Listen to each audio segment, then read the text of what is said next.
Hello friends, welcome back. I'm Beth, here to help you fulfill your potential in meditation. As most of you know, I don't have just one method that I teach to everybody, like one size fits all. Instead, I much prefer to teach people one-on-one. And the reason is that you're all different.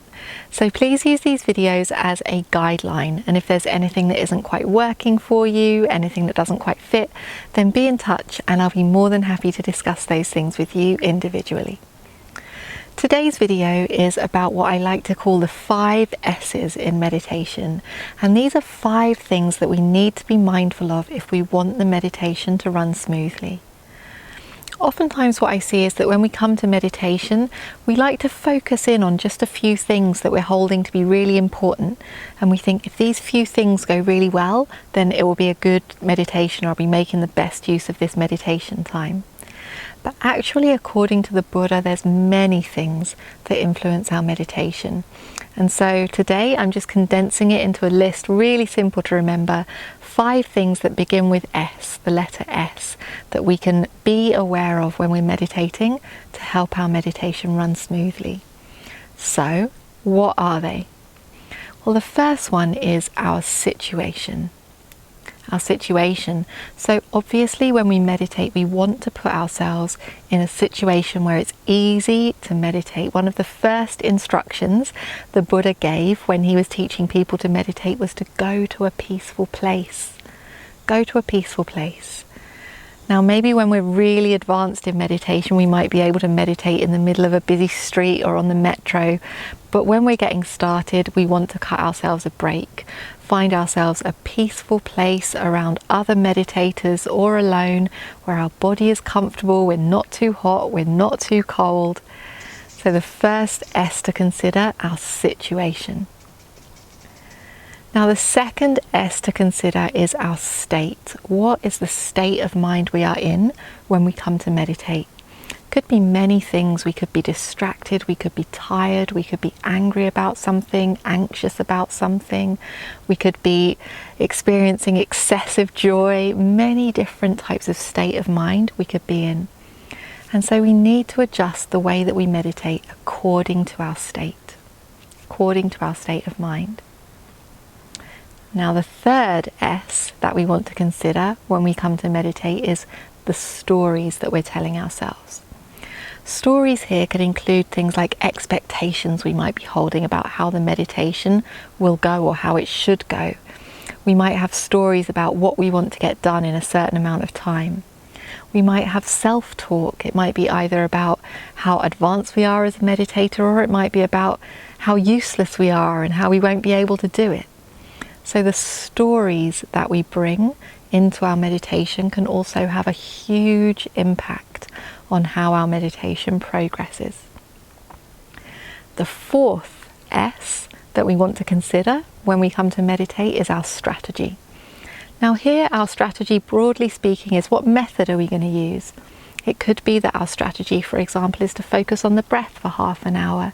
It might be that we're going to practice loving kindness for 45 minutes. It might be that we want to develop a kasina.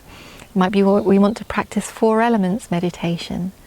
So our strategy in brief is, what type of meditation do we want to do and for how long? And then the last S to consider is our skill. So once we've chosen our setting, we know our state, our stories, our strategy, then and only then we want to focus on, okay, now how do I focus on this object? How do I balance my faculties? How do I overcome the hindrances? How do I refine my attention? These different types of skill that we can bring into the practice. What I find as a teacher is oftentimes people contact me asking about the last 2 of these S's. They want to know about the strategy and the skill. So what type of meditation method should I practice and how do I do it really well? And oftentimes they are neglecting the first 3 of these S's to their detriment, and especially they are neglecting their state and their stories. And both of these are really fundamental conditions that we need to pay attention to if we want to meditate well. When it comes to our state, we want to be adjusting our meditation object according to our state of mind. In other words, adjusting our strategy according to our state. I've made a separate meditation video on how we adjust our strategy according to our state, about using the right tool for the job depending on what state of mind we're in. I'll put the link to that video just underneath this one so you can take a look at it. And as for our stories, we also need to bring our awareness there. Any expectations that we're holding, any positive or negative self-talk needs our awareness and it needs our work. And the best kind of stories that we can go into meditation with are the beginner's mind. The story that whatever's happened before, this is a new meditation. Whatever happens, we'll learn something. The beginner's mind that allows us to be fully present and open to the meditation as it unfolds. Again, I've made a separate video on beginner's mind, so again, I'll link that one just underneath this one, so you can take a look at that if you want to. So only when we're in a good setting, when we've got our state sorted out and we've adjusted our strategy according to our state, only when we've sorted out our stories and we've established a beginner's mind, then it's really helpful to look about refining our strategies and also refining our skill.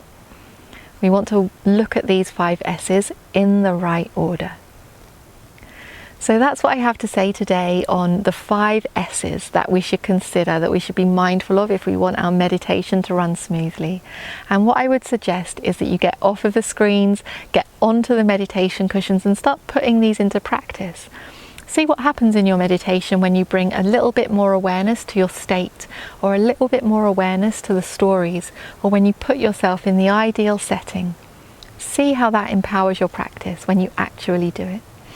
If you're encountering any difficulties, if anything isn't working for you, then be in touch and I'll be more than happy to discuss those things with you individually.